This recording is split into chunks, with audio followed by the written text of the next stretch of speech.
Hello, I have decided on a whim to film a little bookish update, and this is the second time I've tried it because I keep going off on just really random tangents and start rambling, and I've already started that now. It is so hot. I'm filming this on Saturday the 28th of June. It is absolutely boiling, and I also feel like I'm really low down. Maybe I'll just get a cushion. Hold on.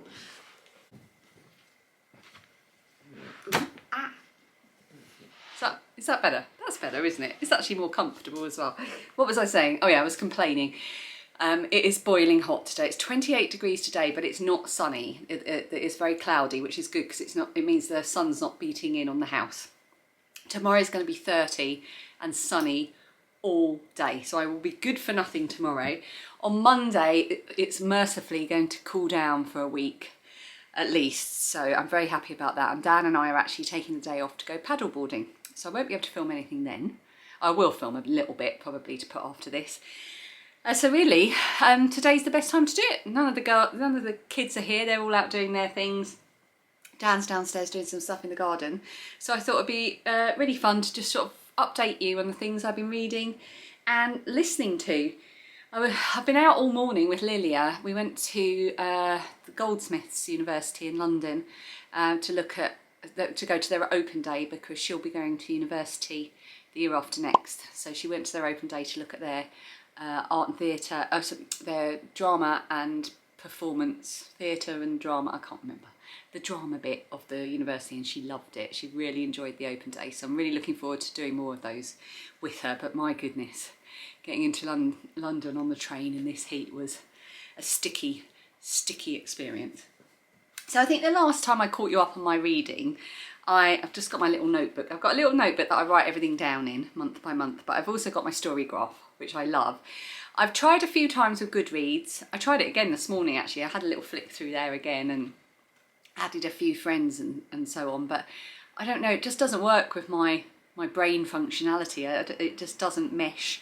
Story graph really works for me, and actually Lilia, my eldest daughter who loves reading, she loves it too. So she keeps saying, I am 80% of the way through. She really likes that you can keep track of the percentage. Anyway, the last time I spoke to you, I think I'd just finished reading Get a Life, Chloe Brown by Talia Hibbert.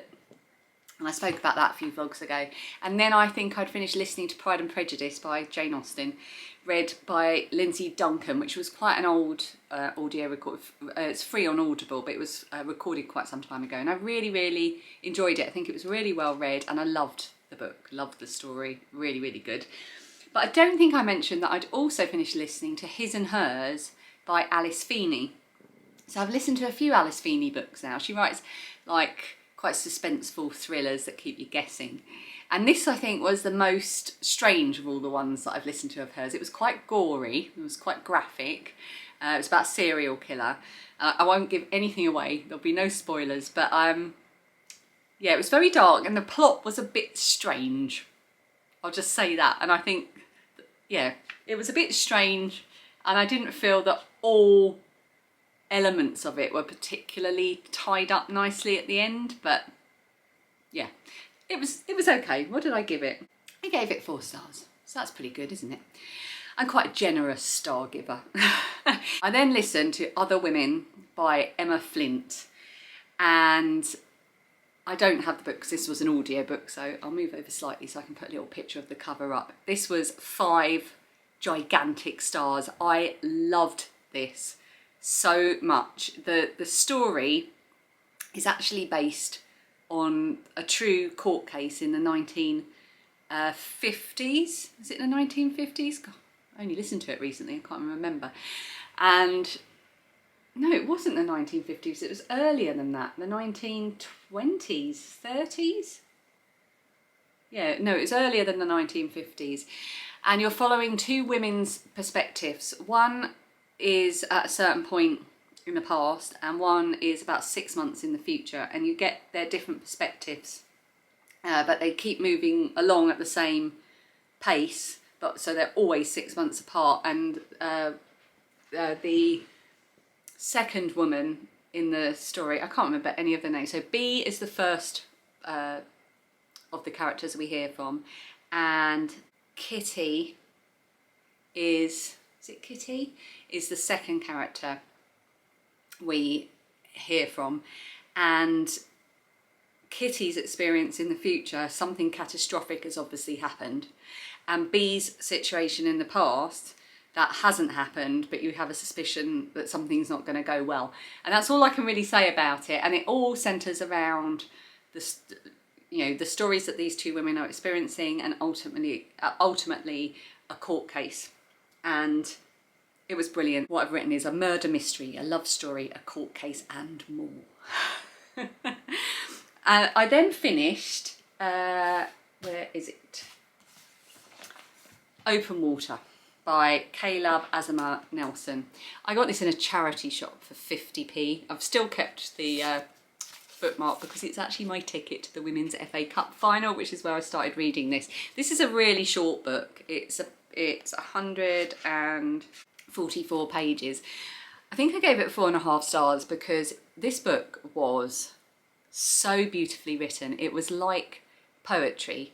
It was so lyrical, so beautiful. It's a love story between two young artists. One's a photographer and one is, what does the girl, so he's a photographer and the girl I think was just an artist. And it's about their love story from friends to falling in love. It's about their experience, or his experience, of being a young black man in London, his experience of how difficult that is, his experience of how much he loves his community and his family and the people around him. And it's a little bit about heartbreak and being scared and being young and being in London, and it's written in a second person voice, which is really, really difficult to get your head around, or it is for me anyway. So I found that a bit tricky, and that's probably why I gave it 4.5 stars and not 5, because I can't believe, I think when he wrote this he was 21 years old. It's his debut novel, and I can't get over the fact that a 21-year-old wrote something this beautiful and so open and honest and brilliant. I really, really enjoyed it. It felt like a lot of it went completely over my head. It felt like he is a very intelligent writer and I'm not a very intelligent reader.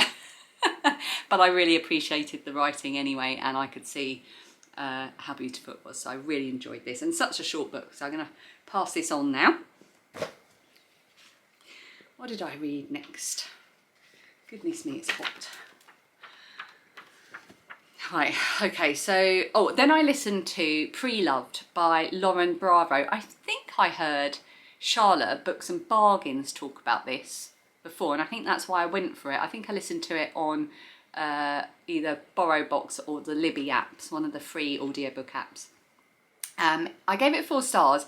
I really liked it. It's a story about grief and people and friends and starting again and finding your place in the world. And it's also a story about how the journeys of the things that end up in a charity shop come to be there, and the things connected and how they come full circle and have a new life. There's lots of little aside stories about how things come to be donated and so on. I really, really enjoyed that. I think I would have enjoyed it more had I read the book rather than listened to it though, but I did really enjoy it. I've also been continuing through the almost 600 page novel that is Babel by R.F. Kuang. The full name is actually, I've taken the dust cover off to stop me from destroying it. Babel, or The Necessity of Violence, an arcane history of the Oxford Translators' Revolution. This book is amazing. I picked it up in Waterstones and I read the first page or two, and I was hooked from that very first page or two. And I brought it home and I started reading it, and it just drags you into this world.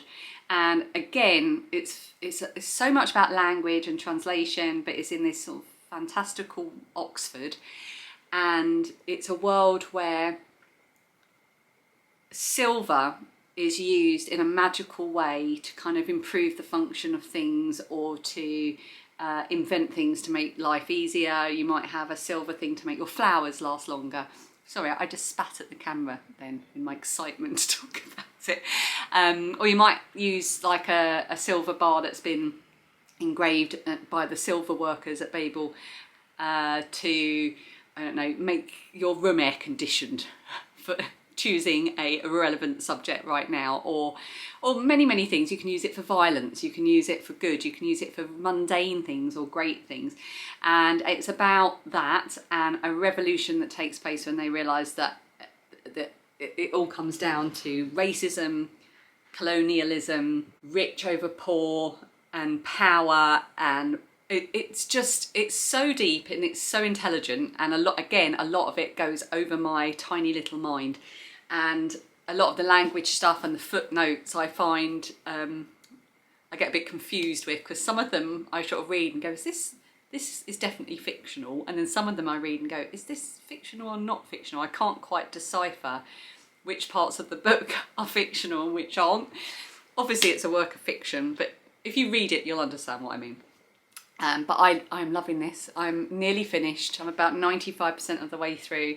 Everything that happens in this book where it's a bit, do you know, if there's you're reading a book, something a bit shocking happens, you might sort of see it coming, or something might tell you something's about to happen. Everything that's happened in this book like that, and I'm not going to say anything to give it away, has had me 1 minute reading and the next minute going, what? No! It's just so sudden and so brutal, the things that suddenly happen in the story and the plot turns and twists.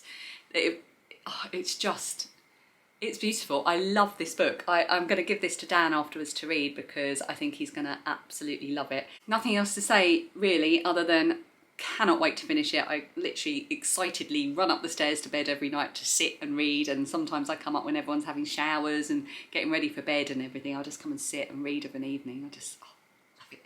Love this book. So glad I picked it up. I've also not restarted, but picked up again a book that I bought in a charity shop specifically to read in the bath, and that is The Murder at the Vicarage, which is the first Miss Marple story by Agatha Christie. I picked it up in a charity shop because I knew I was going to read it in the bath and I'd have wet hands and it'd probably get a bit destroyed, and so that's why I got a cheap and cheerful copy. But because I keep getting in the bath, taking my phone, taking my iPad, watching a video, editing a video, scrolling through Instagram, I never read it. So the other day when I had a bath, I left all of my electronic things downstairs and I just read the book.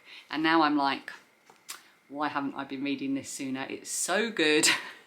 So I'm at page 100 now, and I just, yeah, next time I have a bath, electronics are going to stay downstairs and I'm going to work my way through this because I really am enjoying it. Agatha Christie's writing is so timeless and brilliant. Yeah, really enjoying this. Then we're on to books that I haven't been... Oh, no, one more that my current Audible listen is Great Expectations, which I've read a few times. Great Expectations by Charles Dickens. I've got a few different copies. I've read it a few times. I think the first time I read it, I was probably about Lilia's age, about 16 or 17. So I was quite young when I read it, and therefore it's always stayed with me, really, like the things that you read in your youth do. So I decided to experience it in a different way, and I'm listening to a free version on Audible with Matt Lucas as the narrator, and I said in the last vlog that it is a really interesting experience. At first I was like, I don't know about this, because it's a little bit like Great Expectations meets Little Britain mixed with Panto. Or some kind of weird sketch show. It's so weird, and the voices that he does, you can't help but think of Little Britain. But it's so good. He draws out the humour and the funny and the humorous elements in a story that I always thought was very serious and dour, but is actually absolutely sprinkled with hilarious things. And my favourite character in Great Expectations has always been Mr. Wemmick, and he does the voice of Mr. Wemmick exactly as I've always heard Wemmick's voice in my head. So yeah, really enjoying that. I've got about 4 hours left of that. Sorry about that, just had to change my battery over. Okay, so now we're on to the books that I just want to talk about that I'm not currently reading, but want to show you anyway. So the first one I'm really excited about. I heard about this again on Charlotte over on Books and Bargains. She was talking about her, I think it was her June or anticipated releases. And she talked about a book that I couldn't, like, my eyes were literally popping out of their sockets when I saw her talk about this book, because I have never seen a book, especially a book with a really bright pink cover, you know, that looks, you know, modern and young and everything. I've never seen a book on this subject before, and it is a subject that is so close to my heart. There is a bit of a swear coming up, so I know a lot of you watch with children, so just beware that I am going to be talking about a book that has a bit of a swear in the title for the next couple of minutes. So the book is called Shitbag, and it is by Zena Knox. It is a children's book. I'm not actually sure what the age limit is. Looks like maybe Phoebe's age. It's by Hodder's Children's Books. And I'll read you the back. It says, when Freya collapses and wakes up with a temporary ileostomy bag on her stomach, her dreams of the perfect summer go down the toilet. Instead of partying in the Algarve, she's packed off to Poo Camp, a place for kids with bowel disease to bond. Could things get any worse? Yes, yes they could. Someone has started calling her shitbag, and it's catching on. Freya decides to live up to the nickname, raging at her friends, her ex and the world. Only her campmate Chris seems to see past her new attitude. Now the fact that it's set in a camp makes me think it might be set in America. Although I can see that the word mum is mum, M-U-M, so maybe not. I'm not sure. I'll have to look into that a bit more. But the reason that this book struck such a chord with me is because I once had a temporary ileostomy. I was diagnosed with ulcerative colitis when I was 19 years old. I was still a teenager. I was at university. It was a really, really difficult time. I lived with total pan ulcerative colitis, which means I had an autoimmune disease where my own immune system attacked my bowel, and that had the result of having ulcers all over my bowel, which caused blood loss, urgent need to go to the toilet. I never could make it to the toilet. I always took 2 changes of clothes with me wherever I went. I knew where every public toilet was in central London on my route from the station to work. It was a very difficult life in my 20s, which I thought was normal. It wasn't until afterwards, looking back, that I realised it really wasn't. When I was 36, I think I was 36, Phoebe wasn't even 2, I was so unwell and I'd stopped responding to all medications. I was admitted to hospital. I had quite a few hospitalisations by this point as well. I was admitted to hospital and I had a total proctocolectomy and J-pouch, ilioanal J-pouch formation, which means I had my entire large intestine removed, my colon, and a internal pouch made out of the end of my small intestine. While that healed and before I could use it, I had a temporary ileostomy. Unfortunately, my ileostomy, which is the bit that comes out, the bit of bowel that comes out into a bag, was recessed, which meant for about 8 weeks I had raw stomach acid pouring onto my skin. But that's a whole other story as well. And I had a friend, Charlotte, hi Charlotte if you're watching, who lives in America, who had been through the same a few years before, and she was my absolute rock and superstar all the way through it. She talked me through things late at night. She was on the end of text messages and emails, just, you know, keeping me sane basically as I went through this awful, awful thing. There was barely any information. The only information that there was from, you know, really lovely but with no lived experience IBD nurses who didn't know what it was like to live with an ileostomy, let alone one that burnt your skin, or what it was like to have a 2-year-old and not be able to move because of it burning your skin, or what it was like to suddenly have to live this life with no bowel, and the fear and the what ifs, and it was awful. And kids go through that, you know. I was 36 by the time I had that operation, although I came close a lot of the times in my 20s. But kids now going through that, to know that they have something like this, a book that's bright pink and modern looking, with a modern looking character on the front with a ileostomy bag there. The fact that this book even exists, I don't even know if it's going to be any good, is nothing short of miraculous for me. I am so excited to read this. And I had a little rough to be read pile, and I think as soon as I'm finished Babel, I'm reading this. So thank you, Charlotte, for mentioning this. I am thrilled to have this. I pre-ordered it the moment she mentioned it, and it arrived a couple of days ago. And then the other books I wanted to talk about are some, so Lilia, who's a huge reader, had a bit of a clear out the other day, and she's getting rid of some books. And I wanted to see if any of you would recommend me keeping them. So they're in the pile for the charity shop. But before they go to the charity shop, please do let me know if any of you would say, no, don't, keep it in your pile, read it, read it. So the first one is Enola Holmes, which is by Nancy Springer. So we know and love the film, or both films. We really, really enjoyed it. I've never read the book. It's a very, very short book. Lilia never read it because she just never got round to doing it and preferred the film anyway. It wasn't her cup of tea. I think she tried to read it and just wasn't feeling it. Anyone read Enola Holmes? Is it worth reading? Let me know before it goes to the charity shop. This one she read and got about halfway through and couldn't go on. She found it really heartbreaking and was really enjoying it, and then she said she just got a bit bored. So she never made it to the end. Secretly, I think she didn't want to get to the end because she kind of loved the characters, and obviously, as we know, they both die in the end. So she never finished it, and she doesn't want to finish it. So if you have read They Both Die in the End by Adam Silvera, please let me know if it's worth me keeping it and reading it myself. And finally, we've got a Neil Gaiman book, The Graveyard Book. She loves Neil Gaiman, but this just didn't tickle her fancy. I think she tried to read it, but it didn't do it for her. So have you read The Graveyard Book? Would you recommend it? Let me know. And that concludes all of my bookie updates.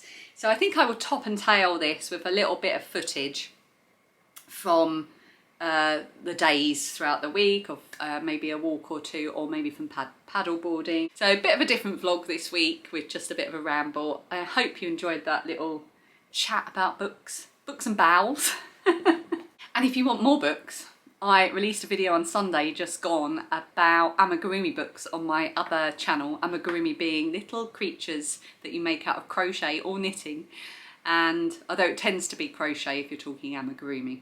So I released that on Sunday over on Little Drops of Wonderful. If you want to head on over there, I'll link it underneath. Thank you so much for watching. I will see you again next week when hopefully I will be enjoying some cooler weather, and we will also have a kitchen floor by then as well, because we've just picked up the tiles today and our builder is coming in next week to fit it.